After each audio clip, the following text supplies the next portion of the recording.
Sibili joué kalo kileta ani shegi samba flani muwa ani woro DMS-TV channel musoni choni yantuma ayo bisimila DMS-TV sanfɛ foli an tan nuban kan bagana lamɛnbagaw bɛɛ lajɛlen Mali kɔnɔ ani Mali kɔ kan aw ka dɔn kibaru ni o wagati sele sananga da se an bi kunnafoni bamani ka olu dɔw tulo kan an bɛ hakilina jigi k'aw bɛ se kan dɛmɛ ni kunnafoni kan ni na carila ni k'aw kilinaw di hakilina diyɔrɔ la wale kɔfɛ bi kunnafoni ba mamadu ni ka olu dɔw tulo kan dɔw bɛ tali kɛ Ame wakati mnena fako bi mi anka Mali fintigilakaw yɛrɛ kɔnɔ olu cɛsiri bɛ opération kɛla jamana in fantan naani bɛɛ lajɛlen walasa ka se ka banbaci wale maaw si latunu ka bɔ anka Mali jamana kɔnɔ na ko hukumu la sanga ani wagati kɔnɔ bɛ wuli ni ka opération kɛ walasa mi yɛrɛ kɔnɔ banbaci wale maaw ye olu kana wale jugu ta ne ka ɲɛsi jamana kɔnɔ dɔw ma tuga si la o ko hukumu yɛrɛ de kɔnɔ na halamisa tɛmɛnen juillet kalo tile 16 san 2026 mi yɛrɛ kɔnɔ an ka état major général des armées ale bɔnni ka communiqué min kɔnɔ na b'a lase maliden bɛɛ lajɛlen ma ka k'a fɔ ko don tɛmɛnenw yɛrɛ kɔnɔ ko min an ka Mali fintigilakaw ka sanfɛ kɛlɛkɛminɛw k'olu ye opération baw yɛrɛ kɔni kɛ ni ka ɲɛsi banbaci wale jɛkulu maaw ma Jabali localité ale ni Mahu localité yɛrɛ kɔnɔ état major général des armées ka kɔrɔfɔla communiqué kɔnɔ na k'a ka Mali fintigilakaw ye ni opération kɛ ko opération ɲɛna kosɛbɛ ka daga opération yɛrɛ kɔni kɛla sababu n'u sera ka dimijuguba de don banbaci wale jɛkulu maaw yɛrɛ kɔnɔ na ni yɔrɔ fila ninnu na ina fɔ bɛɛ lajɛlen yɛrɛ kɔni b'a kalama cogo an bɛ wagati min na ina fɔ ko bi an ka jamana kɔnɔna na maa saba yɛrɛ kɔni datugu mɛ maa saba minnu yɛrɛ kɔni lakodɔnnen don kosɛbɛ an ka Mali jamana kɔnɔ wa jamana kɔnɔdenw yɛrɛ kɔni bɛ ka ni maa saba ni ka porosɛw yɛrɛ kɔni ma kɔnɔ o ko hukumu yɛrɛ de kɔni na alamisa tɛmɛnen juillet kalo tile 16 san 2026 min yɛrɛ kɔni an ka Bamako cour d'appel maaw ka chambre criminelle yɛrɛ kɔni olu kɔni kiiritigilamaw yɛrɛ kɔni bɔra ni ka calendrier yɛrɛ kɔni bɔ calendrier min yɛrɛ kɔni na ni maa saba ni yɛrɛ kɔni ka jugement min nana kɛ an ka Mali jamana kɔnɔ u bɛ walawalali kɛ o ye jamana kɔnɔdenw yɛrɛ kɔni na an bɛna da se ni maa saba ninnu ale ni u ka jugement kɛdenw yɛrɛ kɔni ma an bɛ wagati min na i n'a fɔ ko bi walasa u bɛ se ka faamuyali sɔrɔ a la criminalité ale ni délinquance kɛlɛli ko hukumu yɛrɛ kɔni na min yɛrɛ kɔni ye Yirimajɔ commissaire de police maaw yɛrɛ kɔni ni o ɲɛmɔgɔya yɛrɛ kɔni bɛ commissaire principal de police Modibo Kajara yɛrɛ de kɔni bolo ale ni a ka danka ni o ye commissaire de police Mahamadi Dit Modi Niakate yɛrɛ kɔni a kɔni yala k'a fɔ ko juillet kalo tile 12 tɛmɛnen san 2026 ko ni maba filani ka cɛdenw yɛrɛ kɔni ye opération ba dɔ yɛrɛ kɔni kɛ Yirimajɔ quartier yɛrɛ kɔni na opération min yɛrɛ kɔni kɛra sababu ye n'u sera ka u bolo da maa fila yɛrɛ kɔni kan maa fila minnu yɛrɛ kɔni nɛna criminalité ale ni délinquance kɛlɛli ko hukumu yɛrɛ de kɔnɔ na an bɛ wagati min na i n'a fɔ ko bi ina fɔ bɛɛ lajɛlen b'a kalama cogo min don nataw yɛrɛ kɔnɔ na min yɛrɛ kɔni forum international de la diaspora ni o ye FIDI yɛrɛ kɔni o taku filanan yɛrɛ kɔni nana kɛ an ka Mali jamana kɔnɔ na ka sangani ni fɛn yɛrɛ kɔni kɛlɛ an ka Mali jamana kɔnɔ na min yɛrɛ kɔni an ka Mali tunkarakew yɛrɛ kɔni olu caman bɛ an ka Mali jamana kɔnɔ na an bɛ wagati min na i n'a fɔ ko bi walasa ka se ka u sen don ni forum yɛrɛ kɔnɔ na o ko hukumu yɛrɛ de kɔnɔ na alamisa tɛmɛnen juillet kalo tile 16 san 2026 min ye an ka Mali furancɛ fanga ɲɛma n'o ye son excellence le général d'armée Assimi Goïta ale kɔni ɲɔgɔn yɛrɛ kɔni tɛmɛ ani an ka tunkarake dɔw yɛrɛ kɔni ka délégation ni ɲɔgɔn cɛ la kuluba palais yɛrɛ kɔni na walasa u ka se ka kuma ɲɔgɔn tɛmɛ u ɲɔgɔn cɛ la ɲani forum yɛrɛ kɔni kɛdon cɛ an bɛ wagati min na i n'a fɔ ko bi halisa min yɛrɛ kɔni an ka Mali autorités yɛrɛ kɔni olu b'u seko n'u damayira bɛɛ lajɛlen kɛ fɛrɛ bɛɛ lajɛlen latigɛ la walasa min ye tajimafɛnw ye olu ka se ka don an ka Mali jamana kɔnɔ na o ko hukumu yɛrɛ de kɔnɔ na ko kunu juma juillet kalo tile 17 san 2026 sɔgɔmada joona nɛgɛ kanɲɛ 5 wagati ko min yɛrɛ kɔni ye camion citerne 950 ye o kɔni donna an ka Bamako yɛrɛ kɔni kɔnɔ na n'a kɔni yirala k'a fɔ ko ni camion citerne yɛrɛ kɔni kɔnɔ na tajimafɛn de bɛ tajimafɛn min yɛrɛ kɔnɔ na kɛ ni ka jamana kɔnɔdenw ka tajimafɛnbakow yɛrɛ kɔni ye don nataw yɛrɛ kɔnɔ na an bɛ wagati min na i n'a fɔ ko bi min yɛrɛ kɔni kita sɛnɛkɛlaw yɛrɛ kɔni olu jɔyɔrɔ bɛ kosɛbɛ san 2026 sɛnɛko yɛrɛ kɔnɔ na ka da kan o y'a yira k'a fɔ k'an bɛ wagati min na i n'a fɔ ko bi ko san min yɛrɛ kɔni bɛ ka na kita région kɔnɔna na ko san caman yɛrɛ kɔni tɛ ko min yɛrɛ kɔni fɛnɛ angɛrɛw yɛrɛ kɔni k'olu tɛ ka se ka u yɛrɛ kɔni lasɔrɔ ni ka o kɛ u ka sumaw yɛrɛ kɔni dannenw kɔrɔ an bɛ wagati min na i n'a fɔ ko bi olu dɔ bɛ wuli ma da kɛ ni ka ɲɛsin an ka Mali autorités ma k'an ka Mali autorités ka lajɛ ni ka olu yɛrɛ kɔni dɛmɛ angɛrɛ ko ta fanfɛla yɛrɛ kɔni na mi yɛrɛ kɔni Burkina Faso autorité maaw ye olu kɔni décision yɛrɛ kɔni ta k'an bɛ wagati min na fɔ ko bi ko Burkina Faso jamana kɔnɔna na Mamudu yɛrɛ kɔni mana na bagi yɛrɛ kɔni sɔrɔ ni moyen ɲɛnama yɛrɛ kɔni k'olu ti bɔ bilen ni ka taa jamana wɛrɛw yɛrɛ kɔni kɔnɔna na k'a fɔ k'u bɛ taa kalan yɛrɛ kɔni kɛ yen nɔ k'u bɛ continuer u ka kalan fɛ Burkina Faso jamana kɔnɔna na ka d'a kan ko a école so ɲuman fo ka taa se université ɲuman ma o bɛɛ lajɛlen bɛ Burkina Faso jamana kɔnɔna na min bɛ se ka Burkina Faso écoledenw yɛrɛ kɔni kalan cogo ɲuman na ko yɛrɛ de kɔnɔna u ka écoleden ɲumanw tɛ bɔ bilen ni ka taa jamana wɛrɛw kɔnɔna na u b'u ka kalan tɔ kɛ Burkina Faso jamana kɔnɔna na ko min yɛrɛ kɔni fɛnɛ ye dɛmɛ ko min ye Burkina Faso gouvernement a b'o kɛ a ka ni écoleden ninnu yɛrɛ kɔni ni kunnafoni ba de bɛ an bolo kɔrɔ bi an bɛna minnu walawala aw ye bidon kibaru kɔnɔna na.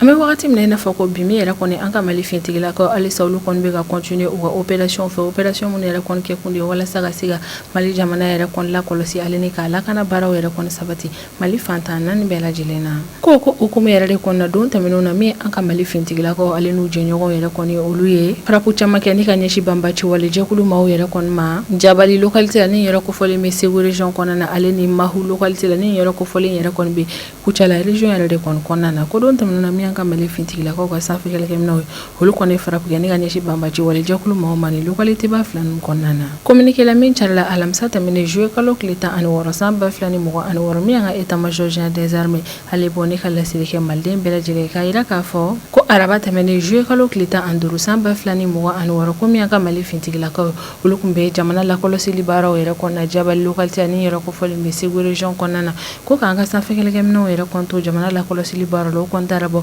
banbaci walima u ka pick-up dɔ yɛrɛ kɔni kan Jabali localité yɛrɛ kɔnɔna ko kabini sanfɛ kɛlɛkɛminɛw yɛrɛ kɔni bɔra ni pick-up kofɔlen kan o kɔni ye sɛgɛsɛgɛli baaraw kɛ kosɛbɛ walasa ka se k'a lajɛ n'a sɔrɔ pick-up yɛrɛ kɔni ye banbaci walima o de tɛ sɛgɛsɛgɛli baaraw jaabi yɛrɛ kɔni bɔlen no kɔfɛ min ye sanfɛ kɛlɛkɛminɛw olu sɔrɔla ka frappe kɛ ni ka ɲɛsin ni pick-up ma a kɔni yira k'a fɔ k'an ka Mali fintigilakaw ye ni frappe min kɛ k'a kɛra frappe ɲumanba ye ka d'a kan frappe yɛrɛ kɔni kɛra sababu ni ka pick-up in bɛɛ lajɛlen yɛrɛ kɔni tiɲɛ état major ka kɔrɔfɔla communiqué yɛrɛ kɔni kɔnɔna na ko ni opération yɛrɛ kɔni tɛmɛnen yɛrɛ kɔni kɔfɛ min yɛrɛ kɔni an ka Mali fintigilakaw ka sanfɛ kɛlɛkɛminɛw yɛrɛ kɔni olu kun bɛ jamana lakɔlɔsili baaraw yɛrɛ kɔni na Kucala région kɔnɔna na ko ka sanfɛ kɛlɛkɛminɛw yɛrɛ kɔni to jamana lakɔlɔsili baaraw la kun ye région kofɔlen kɔnɔna na ko kɔni taara bɔ banbaci wale jɛkulu maa dɔw yɛrɛ kɔni kan Mahu localité yɛrɛ kɔni na ko sanfɛ kɛlɛkɛminɛw yɛrɛ kɔni bɔlen ni banbaci wale jɛkulu maa yɛrɛ kɔni kan u ye sɛgɛsɛgɛli baaraw kɛlen ni k'a yira k'a fɔ ko banbaci wale jɛkulu maaw de don o yɛrɛ de kɔni kɔfɛ ni yɛrɛ kɔni sanfɛ kɛlɛkɛminɛw olu sɔrɔla ka frappe kɛ ni ka ɲɛsin ni banbaci wale jɛkulu maa yɛrɛ kɔni ma Mahu localité yɛrɛ kɔni na état major général des armées ka kɔrɔfɔla ka communiqué yɛrɛ kɔni kɔnɔna na ko ni frappe min kɛra ni ka ɲɛsin banbaci wale jɛkulu maa yɛrɛ kɔni ma ko frappe yɛrɛ kɔni ɲɛna kosɛbɛ ko nka an bɛ wagati min na i n'a fɔ ko bi bilan kɛrɛnkɛrɛnnen bɔra frappe yɛrɛ kɔnɔna o ma dɔn fɔlɔ ko an bɛ wagati min na i n'a fɔ ko bi min an ka Mali fintigilakaw olu bɛ évaluation yɛrɛ kɔnɔna frappe in kɛyɔrɔ la walasa jaabi kɛrɛnkɛrɛnnen min sɔrɔ a la frappe yɛrɛ kɔnɔna ka se k'o bɛɛ lajɛlen dɔn ni k'o lase malidenw yɛrɛ kɔni ma min yɛrɛ kɔni état major général des armées ale b'a perepélatigɛ k'a fɔ k'alisa an bɛ wagati min na i n'a fɔ ko bi min yɛrɛ kɔni opération de ratissage ko kɔni bɛ ka continuer an ka Mali fintigilakaw yɛrɛ kɔni fɛ walasa halisa ka se ka pression baw yɛrɛ kɔni boli banbaci wale jɛkulu maaw kan cogo min yɛrɛ kɔni banbaci wale maaw yɛrɛ kɔni olu kana na walijugu kɛ ni ka ɲɛsin jamana kɔnɔ ale ni fintigilakaw yɛrɛ kɔni ma ale ni ka fɛɛrɛ latigɛ ka banbaci wale maaw si latunu ka bɔ Mali fantan naani bɛɛ lajɛlen na min yɛrɛ kɔni hiérarchie militaire ale ka communiqué yɛrɛ kɔni kɔnɔna na a b'a perepélatigɛ k'a fɔ k'an bɛ wagati min na i n'a fɔ ko bi k'alisa min an ka Mali fintigilakaw olu kɔni cɛsirilen bɛ opération yɛrɛ kɔni kɛla Mali fantan naani bɛɛ lajɛlen la walasa ka se ka Mali jamana lakana sabati o ko hukumu yɛrɛ de kɔni a bɛ foliba kɛ ni ka ɲɛsin malidenw yɛrɛ kɔni ma ka d'a kan ko min yɛrɛ kɔni Mali jamana kɔnɔdenw k'an bɛ ka jukɔrɔmadon kɛ ka ɲɛsin an ka Mali fintigilakaw ma ko wa ka sanga ni an ka Mali fintigilakaw u ka jamana lakanani baaraw yɛrɛ kɔnɔna ko min ye malidenw yɛrɛ kɔni k'u b'u ka danaya ta ni ka ɲɛsin an ka Mali fintigilakaw yɛrɛ kɔni ma an bɛ wagati min na i n'a fɔ bi i n'a fɔ bɛɛ lajɛlen b'a kalama cogo an bɛ wagati min na i n'a fɔ ko bi an ka jamana maaba saba yɛrɛ kɔni bɛ yen nɔ olu datugun bɛ kaso yɛrɛ kɔnɔna maaba saba minnu yɛrɛ kɔni kanubagaw ka ca kosɛbɛ jamana in kɔnɔna na o ko hukumu yɛrɛ de kɔnɔna don tɛmɛnenw yɛrɛ kɔnɔna min yɛrɛ kɔni an ka Bamako cour d'appel ma u ka chambre criminelle kiiritigilamaw ye olu kɔni bɔra ni ka calendrier yɛrɛ kɔni bɔ calendrier min yɛrɛ kɔnɔna ni maaba saba ni ka jugement yɛrɛ kɔni k'u bɛɛ lajɛlen walawalalen yɛrɛ kɔni don sanfɛ wa an ka Bamako cour d'appel ma u ka chambre criminelle kiiritigilamaw yɛrɛ kɔni ka calendrier in kɔnɔ o kɔni y'a yira k'a fɔ ko dɔgɔkun nataw u yɛrɛ kɔnɔna ko min yɛrɛ kɔnɔ ni maa ba saba ni yɛrɛ kɔnɔ k'olu yɛrɛ kɔnɔ ka kiiritigɛ baaraw minɛ daminɛ an ka Mali jamana kɔnɔna na. Audience yɛrɛ kɔnɔ programme yɛrɛ kɔnɔ kɔnɔna yiralen don k'a fɔ ko min yɛrɛ kɔnɔ Adama Jara ni ale tɔgɔ dɔnnen don kosɛbɛ ni Ben le cerveau yɛrɛ de kɔnɔ k'ale ka jugement yɛrɛ kɔnɔ bilalen don juillet kalo tile 27 natɛnɛ la san 2026 an ka Bamako cour d'appel ma u ka chambre criminelle la ko min yɛrɛ kɔnɔ commandant Dawuda Konate yɛrɛ kɔnɔ ale ka procès yɛrɛ kɔni bila bɛ août kalo tile 3 nata in na san 2026 min fɛnɛ ye Mohamed Yusuf Bacile ni ale tɔgɔ dɔnnen don kosɛbɛ ni Arachibati yɛrɛ kɔni k'ale yɛrɛ kɔni ka procès yɛrɛ kɔni bila bɛ août kalo tile 10 nata in na san 2026 an ka Bamako cour d'appel yɛrɛ kɔni yɔrɔ la. Ni maa saba ninnu i n'a fɔ bɛɛ lajɛlen yɛrɛ kɔni b'a kalama cogo min olu ka affaire ko in yɛrɛ kɔni suivilen don kosɛbɛ jamana kɔnɔdenw yɛrɛ kɔni fɛ a kɔni yiralen don k'a fɔ ko nin don kofɔlen in na min yɛrɛ kɔni ye Bamako cour d'appel maaw ka chambre criminelle yɛrɛ kɔni olu bɛna maa saba ni bɛɛ lajɛlen yɛrɛ kɔni ka dossier yɛrɛ kɔni examiner ni k'u ka jaabi yɛrɛ kɔni bɔ maa saba ni yɛrɛ kɔni ka ni procès ko in hukumu na bɛ wagati min na i n'a fɔ ko bi n'o yɛrɛ kɔni kɛra maa saba ni yɛrɛ kɔni fɛnɛ bɛ u ka siniɲɛsigi yɛrɛ kɔni na bɛ wagati min na i n'a fɔ ko bi an bɛ wagati min na i n'a fɔ ko bi min an ka Mali lakana tigilamɔgɔw yɛrɛ kɔnɔ olu fɛnɛ bɛ k'u seko n'u damayira yɛrɛ kɔni kɛ jamana kɔnɔdenw yɛrɛ kɔni ka lakana sabatili ko la hukumu de la sanga ani wagati u bɛ sɛgɛsɛgɛli baaraw ale ni opération yɛrɛ kɔni kɛ walasa min yɛrɛ kɔni maa jugu yɛrɛ kɔni olu kana na wale jugu foyi kɛ ni ka ɲɛsin jamana kɔnɔdenw ma ko hukumu de la ko ka sanga ni délinquance ale ni criminalité kɛlɛli ko ye ni ka bɔ an ka Mali jamana kɔnɔna na ko min yɛrɛ kɔni ye Yirimajɔ commissariat de police maaw ye ni o ɲɛmɔgɔya yɛrɛ kɔni bɛ commissaire principal de police Modibo Kajara yɛrɛ de kɔni bolo ale ni a ka dankan ni o yɛrɛ kɔni commissaire de police Mamadi Dit Modi Nyakate yɛrɛ kɔni ye a kɔni yirala k'a fɔ ko juillet kalo tile 12 tɛmɛnen san 2026 ko ni maa ba fila ni ka cɛdenw yɛrɛ kɔni ye u bolo da maa fila yɛrɛ kɔni kan an ka Mali jamana yɛrɛ kɔni kɔnɔna na ko Yirimajɔ commissariat de police cɛdenw yɛrɛ kɔni u bolo da maa fɔlɔ min kan ni opération yɛrɛ kɔni na a kɔni yirala k'a fɔ ko maa kofɔlen si bɛ san 36 yɛrɛ kɔni de la ko wa maa kofɔlen minɛna ka da k'a yirala k'a fɔ k'a y'a dabɔ a kama ni ka maa dɔ bugɔ fo ka maa kofɔlen jogin k'a ye maa dɔ yɛrɛ kɔni bɛna se ko a bɛ o yɛrɛ kɔni faga wa marifa yɛrɛ kɔni yira ni maa kofɔlen bolo ka sɔrɔ jamana ma yamaruya d'a ma a ka marifa yɛrɛ kɔni sɔrɔ ko min yɛrɛ kɔni maa fɔlɔ in ye ale minɛna nin ko in yɛrɛ de kɔni hukumu na ɲɔni Yirimajɔ commissariat de police cɛdenw ka ni maa kofɔlen minɛ o y'a sɔrɔ maa dɔ yɛrɛ de kɔni taara plainte yɛrɛ kɔni tigɛ maa min taara plainte tigɛ ni maa kofɔlen kama o tigi kun y'a yira k'a fɔ ko dalamanga dɔ yɛrɛ de kɔni tɛmɛla ale ni cɛ kofɔlen yɛrɛ kɔni ɲɔgɔn cɛ la ko dalamanga yɛrɛ de kɔni kɔnɔna na cɛ in yɛrɛ kɔni ye ale bugɔ ni bere yɛrɛ kɔni ye ko ɲɔni cɛ in yɛrɛ kɔni ka ale bugɔ ni bere o y'a sɔrɔ kalo damadɔni ka kɔn o yɛrɛ kɔni a delila k'ale menace ni marifa yɛrɛ kɔni o yɛrɛ de kɔni sababuya la maa kofɔlen yɛrɛ kɔni taara plainte yɛrɛ kɔni tigɛ a kama kabini Yirimajɔ commissariat de police cɛdenw yɛrɛ kɔni taara cɛ kofɔlen yɛrɛ kɔni minɛ u kɔni y'a datugu o kɛlen ni k'a datugu ye wolomali kɛ a ka so wolomali min kɛra cɛ in ka so o kɛra sababu n'u sera ka u bolo da marifa dɔ yɛrɛ kɔni kan n'a yiralen don k'a fɔ ko cɛ in yɛrɛ kɔni kun ye marifa in de kɛ ni ka muso in yɛrɛ kɔni menace wagati tɛmɛnenw na min yɛrɛ kɔni Yirimajɔ commissariat de police cɛdenw olu bɛ marifa in yɛrɛ kɔni minɛ wagati min na a yirala k'a fɔ ko sɛbɛn foyi yɛrɛ kɔni kun tɛ cɛ in bolo min b'a yira k'a fɔ ko jamana yɛrɛ de kɔni yamaruya d'a ma k'a ka marifa yɛrɛ kɔni mara ko Yirimajɔ commissariat de police cɛdenw y'u bolo da maa filanan min yɛrɛ kɔni kan a kɔni yirala k'a fɔ ko ni maa filanan yɛrɛ kɔni ka affaire yɛrɛ kɔni bɛ tali kɛ ko bɔ taara kɛ cɛ dɔ yɛrɛ de kɔni su kan a ka so cɛ min yɛrɛ kɔni si bɛ san 42 yɛrɛ kɔni na wa bɔ taara kɛ cɛ kofɔlen su kan a ka so in yɛrɛ kɔni bɛ kɛrɛnkɛrɛnnenya la Sabalibugu Kurani quartier yɛrɛ de kɔni kɔnɔna na ko polisiw yɛrɛ kɔni talen bɔ ni maa kofɔlen su yɛrɛ kɔni kan o yɛrɛ kɔni kɔfɛ u ye sɛgɛsɛgɛli baara minnu kɛ sɛgɛsɛgɛli baara in yɛrɛ kɔni nana kɛ sababu ye n'u ye cɛ kofɔlen yɛrɛ kɔni muso minɛ n'a yiralen don k'a fɔ ko cɛ in yɛrɛ kɔni muso bɛ san 32 yɛrɛ de kɔni na ko wagati min Yirimajɔ commissariat de police cɛdenw yɛrɛ kɔni bɛ muso kofɔlen yɛrɛ kɔni minɛ o kɔni bɛ ka bisigiya muso in yɛrɛ kɔni na k'a fɔ ko a kɔni a cɛ yɛrɛ kɔni faga ni kolongala ale ni bese yɛrɛ de kɔni ye ka da k'a yirala k'a fɔ k'a ye gosili dɔw yɛrɛ kɔni kɛ cɛ in na ni maramafɛn fila in ye gosili min yɛrɛ kɔni nana kɛ sababu ye ni ka cɛ in yɛrɛ kɔni ni kɛnɛ karaba de ye wa sɛgɛsɛgɛli baaraw yɛrɛ kɔni y'a yira k'a fɔ ko min yɛrɛ kɔni ni muso kofɔlen ye ko ɲɛna ale ka ni wale in kɛ o y'a sɔrɔ dalamanga dɔ yɛrɛ de kɔni tɛmɛna ani a cɛ ni ɲɔgɔn cɛ la ko dalamanga in yɛrɛ de kɔni kɔfɛ a sɔrɔla ka ni wale jugu in ta ni k'a cɛ sɛgɛrɛ kan kɔni bɛ wagati min na i n'a fɔ ko bi min Yirimajɔ commissariat de police bayo halisa olu bɛ ka continuer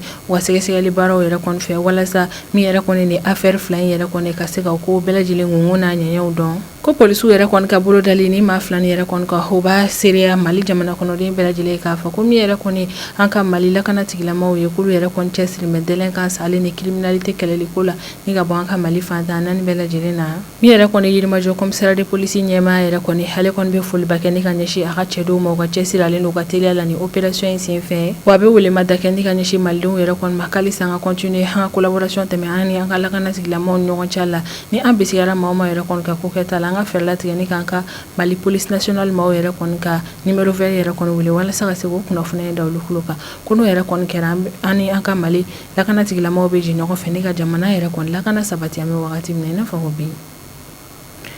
ina fɔ bɛɛ lajɛlen b'a kalama cogo min donna nataw yɛrɛ kɔnɔ min yɛrɛ kɔni forum international de la diaspora yɛrɛ kɔni o tako filanan bɛna kɛ an ka Mali jamana kɔnɔna na ka sanga ni o tako filanan yɛrɛ kɔni kɛli an ka Mali jamana kɔnɔna na ni yɛrɛ kɔni an ka Mali tunkarakɛ camanw ye olu kɔni na bɛ Mali jamana kɔnɔna na walasa ka se ka u sen don o forum ko in na o ko hukumu yɛrɛ de kɔnɔna alamisa tɛmɛnen juillet kalo tile 16 san 2026 min an ka Mali frontière fanga ɲɛmaa n'o ye son excellence le général d'armée Assimi Goïta k'ale kɔni an ka Mali tunkarakɛw yɛrɛ kɔni ka délégation dɔw yɛrɛ kɔni ɲɔgɔn ye kɛ Kuluba palais yɛrɛ kɔnɔna ko an ka tunkarakɛw ka délégation min yɛrɛ kɔni talen filɛ nin an ka frontière fanga ɲɛmaa yɛrɛ kɔni yɔrɔ la ko délégation yɛrɛ kɔni kun ɲɛmɔgɔyalen kun don au conseil des Maliens établis à l'extérieur président yɛrɛ de kɔni fɛ ni o ye Habib Sila yɛrɛ kɔni ye ko wa délégation yɛrɛ kɔni na maa camanw yɛrɛ kɔni kun bɛ yen nɔ maa minnu kun bɛ délégation yɛrɛ kɔni na kɛrɛnkɛrɛnnenya la olu ye investisseurs ale ni an ka jamana tunkarakɛw yɛrɛ kɔni kadiribaw ni an bɛ wagati min na i n'a fɔ ko bi ni maa yɛrɛ kɔni bɛ tile filani kɛla an ka Mali jamana kɔnɔna na walasa ka se ka u sen don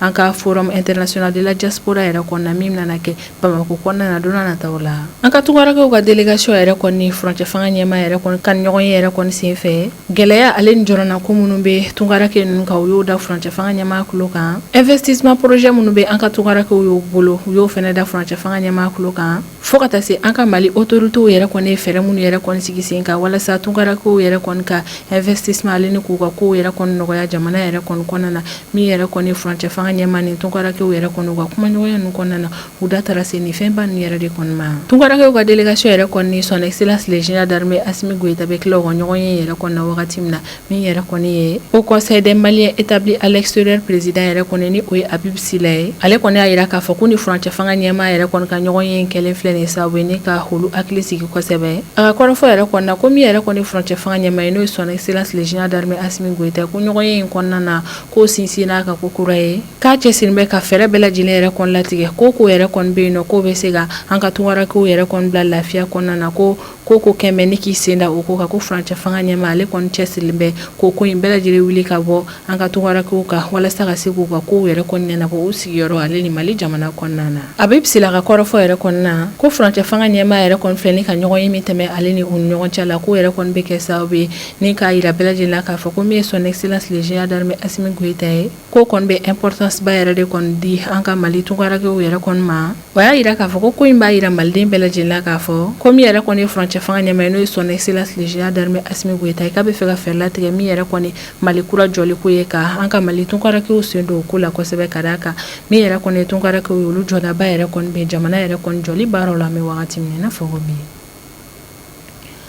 halisa an ka Mali autoritéw bɛ cɛsiri baaraw yɛrɛ kɔnɔna walasa min ye tajimafɛn ko gɛlɛyaw kana na don an ka Mali jamana kɔnɔna na cogoya si la o ko hukumu de la sanga ani wagati min yɛrɛ kɔni ye camion citerne convoi olu bɛ don jamana in kɔnɔna na walasa halisa ka se ka jamana yɛrɛ kɔni ka tajimafɛn ko tɔ sinsin kosɛbɛ o ko hukumu yɛrɛ de kɔnɔna kunu juma juillet kalo tile 17 san 2026 sɔgɔmada joona nɛgɛ kaɲɛ 5 wagati min yɛrɛ kɔni ye camion citerne 950 yɛrɛ kɔni k'o donna an ka Bamako yɛrɛ kɔni kɔnɔna na ni kunnafoniya yɛrɛ kɔni laseli yɛrɛ kɔni kɛra an ka direction générale du commerce de la consommation et de la concurrence maaw de fɛ ni o ye DGCC maaw ye wa DGCC maaw yɛrɛ kɔni ka kɔrɔfɔ la ko ni camion citerne convoi min donnen filɛ nin an ka Mali jamana kɔnɔna na ko su yɛrɛ kɔni kɔnɔna na ni camion citerne convoi yɛrɛ kɔni lakana na an ka Mali fintigilakaw yɛrɛ de kɔni fɛn bɛ wagati min na i n'a fɔ ko bi ko ni convoi ba min yɛrɛ kɔni donnen filɛ nin an ka Mali jamana kɔnɔna na convoi yɛrɛ kɔni na kun de ye walasa tajimafɛn min bɛ jamana kɔnɔna na ka dɔ fara o kan halisa wale min na kɛ sababu ye ni ka basigi yɛrɛ kɔni don jamana ka tajimafɛn ko yɛrɛ kɔnɔna min yɛrɛ kɔni ye tajimafɛn ko gɛlɛya fo ka taa araw minɛ station na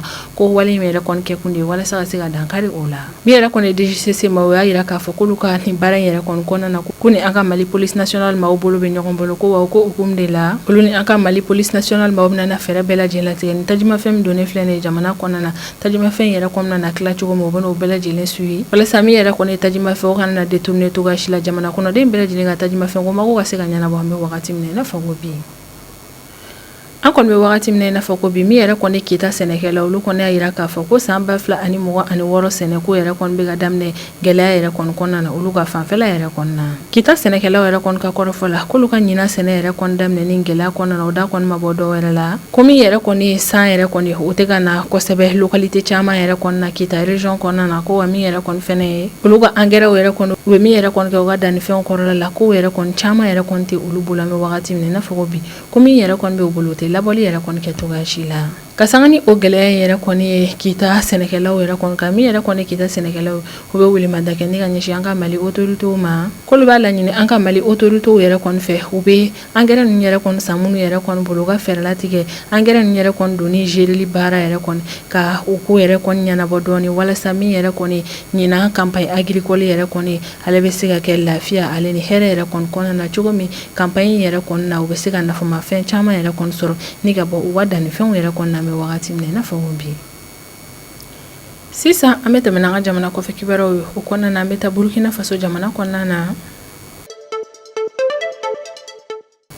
dɔw tɛmɛn'o yɛrɛ kɔnɔna mun ye Burkina Faso autorité ma olu kɔni bɔra ne ka laseli yɛrɛ kɔni kɛ k'u ka san 2026 bac examen yɛrɛ kɔnɔna maa minnu mana na examen yɛrɛ kɔni sɔrɔ ni moyenne baw yɛrɛ kɔni ko maa ninnu yɛrɛ kɔni bɛ to Burkina Faso jamana kɔnɔna na walasa ka se ka continuer wa université kalanw yɛrɛ kɔni fɛ Burkina Faso jamana kɔnɔna na Burkina autorité ma yɛrɛ kɔni ka kɔrɔfɔ la ko ni olu ye décision yɛrɛ kɔni ta ko dɔw wɛrɛ tɛ olu kɔni y'a ye k'a fɔ k'an bɛ wagati min na i n'a fɔ ko bi ko école baw ale ni université ba minnu bɛ Burkina Faso jamana kɔnɔna na k'an bɛ wagati min na i n'a fɔ ko bi o école ba ni o université ba ninnu yɛrɛ kɔni bɛ condition ɲumanw yɛrɛ kɔni di Burkina Faso kalandenw ma walasa u ka se ka kalan kɛ kalancogo ɲuman na u ka jamana kɔnɔna na wa Burkina Faso ka sanfɛ kalanko ministre yɛrɛ kɔni ka kɔrɔfɔ la ko komi an bɛ wagati min na i n'a fɔ ko bi Burkina Faso jamana kɔnɔna na école baw ale ni universitéw yɛrɛ kɔni bɛ yen nɔ minnu bɛ se ka formation ɲuman kɛ u ka écoledenw kun ko yɛrɛ de kɔnɔ olu tɛ sɔn bilen n'u k'u ka écoleden ɲumanw labɔ ka taa kalan kɛ jamana wɛrɛw kɔnɔna na k'u bɛ continuer ni k'u ka sanfɛ kalanw yɛrɛ kɔni kɛ Burkina Faso jamana de kɔnɔna na min yɛrɛ kɔni Burkina Faso ka sanfɛ kalanso ministre yɛrɛ kɔni ka secrétaire général ni o ye Samuel Pare yɛrɛ kɔni ale kɔni laseli kɛ ko min yɛrɛ kɔni Burkina Faso gouvernement yɛrɛ kɔni k'a ye décision yɛrɛ kɔni ta wa décision in tɛ wuli ko décision min yɛrɛ kɔni taara o kɔni tɛ dɔwɛrɛ ko ɲinan san 2026 in yɛrɛ kɔni kɔnɔna na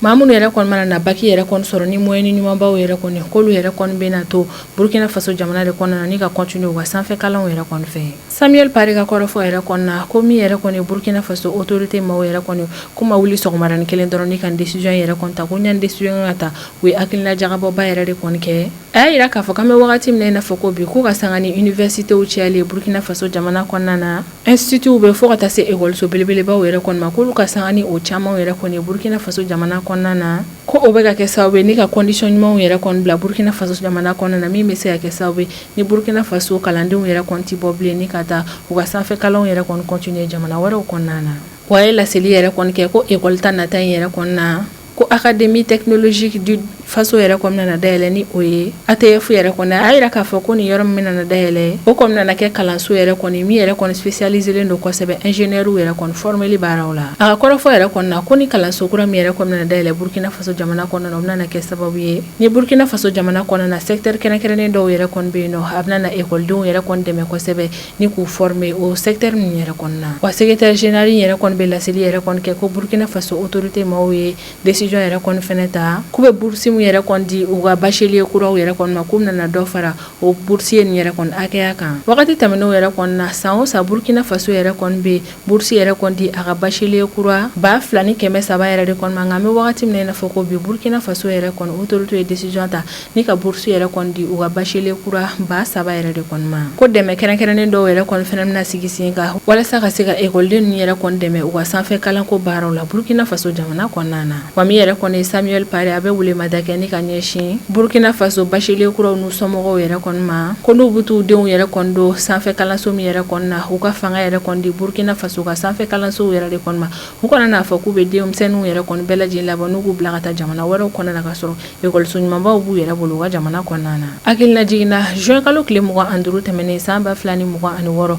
conseil des ministres dɔ senfɛ Burkina Faso jamana kɔnɔna na min ye Burkina Faso ka ministre olu ye décision yɛrɛ kɔni ta ko e maa o maa e kɔni ye bac yɛrɛ kɔni sɔrɔ Burkina Faso jamana kɔnɔna kɔnɔna na i bɛ fɛ ka t'i ka sanfɛ kalan stage walima formation dɔ yɛrɛ kɔni kɛ kɔkan jamana na min tɛ Burkina Faso jamana ye k'i ka dɔn k'a fɔ k'a wajibiyalen don i kan yɛrɛ kɔni i ka laɲini yɛrɛ kɔni kɛ Burkina Faso ka sanfɛ kalanko minisiri fɛ ale ka yamaruya d'i ma ni ka taa ko jagoya de don i bɛ yamaruya de ɲini fɔlɔ yanni k'a fɔ k'i bɛ bɔ ka t'i ka kalan yɛrɛ kɔni kɛ nin yɔrɔ in na ni sanfɛ kalanko minisiri ye yamaruya d'i ma baasi foyi yɛrɛ kɔni t'a la i bɛ se ka t'i ka sanfɛ kalanw walima formation fo ka taa se stage ma i bɛ se ka t'o yɛrɛ kɔni kɛ jamana wɛrɛw kɔnɔna na. Ni bɛ dansigi an ka bidon kibaru la an b'an kanbaga n'a lamɛnbagaw bɛɛ lajɛlen fo Mali kɔnɔ ani Mali kɔ kan an bɛ aw hakilina jigin k'aw bɛ se k'an dɛmɛ ni kunnafoniya kan ni n'a carili ni k'aw hakilinaw di hakilina diyɔrɔ la wale kɔfɛ an b'a fɔ yan ko aw k'an bɛn a ɲɔgɔnna wɛrɛ ma.